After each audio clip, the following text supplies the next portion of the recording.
Ang programang ito ay rated SPG. Striktong patnubay at gabay ng magulang ang kailangan. Maaaring may masiselang tema, lengguwahe, karahasan, sexual, horror o droga na hindi angkop sa mga bata. Nagmukmok si Rigor dahil sa talagang malapit na ang kapiyastahan ng Quiapo. Dito niya na naalala ang ginawa ni Ramon sa kanilang pamilya na hinding-hindi makakalimutan kahit patay na ito, sa kung saan patay naman sana itong si Ramon pero ito ay pilit pa rin bumabalik tuwing kapiyastahan ng Quiapo.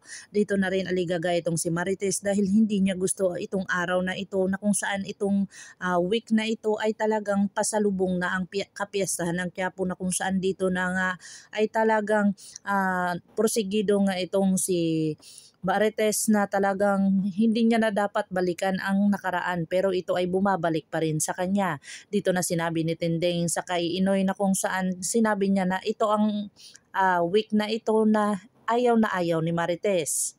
Dito na nga nagkaroon ng sagupaan nila ni Roy at saka ng kanyang kasosyo, na kung saan dito na nga sila ay nakawa na kung saan dito napatay ang anak ng kanilang kasosyo, kung saan dito na nga tinawagan si Chief Espina na ipapatay ang Red Phoenix. Dito na nga agad-agad na tinanggap ni Chief Espina itong pag-uusap na ito o deal na ito, na kung saan may tiwala siya dito kay Tanggol.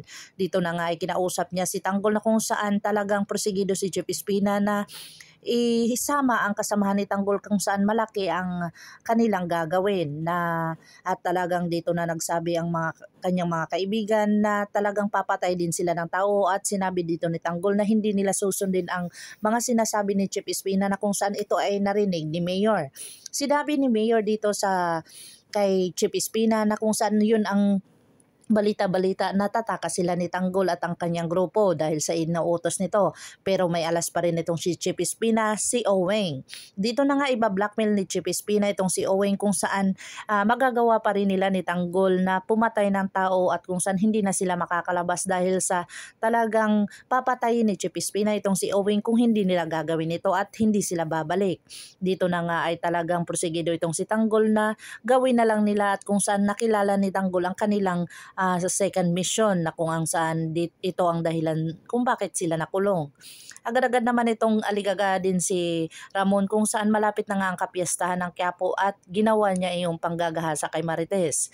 Dito na nga ay talagang nagkasugutan sila ni Don Marsing at kung saan binastos siya na Don Julio sa harap ng sa pagkainan, na kung saan walang respeto ito sa kanyang anak, na hindi dapat naman gagawin iyon sa harapan niya na dahil hindi sila sanay na ganunin ang kanyang anak. Dito na nga ay talagang nagkagulo na ang lahat, na kung saan hindi nila maiintindihan itong si Ramon at nakilala na nila ng totoo. Dito na nga itong si Olga ay talagang kampante lang, na kung saan nag-aaway na sa harap ng sa pagkainan. Agad-agad naman itong si Don Marsing ay pumunta ng Quiapo kung saan pinahalik niya itong si Roda. Agad-agad naman itong humalik si Roda at nanghiram ng pera sa kanya, na kung saan sinamahan pa niya ito para maibenta ang kanilang or mabili ang kanilang dating tinitirhan. Dito na nga nabili ni Don Marsing ng 500k, na kung saan talagang binigay na sa kanya ang lahat. Abangan natin ang mga susunod pa na episode na ito, ang Batang Quiapo. Kung bago lang po kayo sa aking channel, please like, share, and subscribe para ma-update po kayo sa mga susunod pa. Yun lamang po at maraming salamat.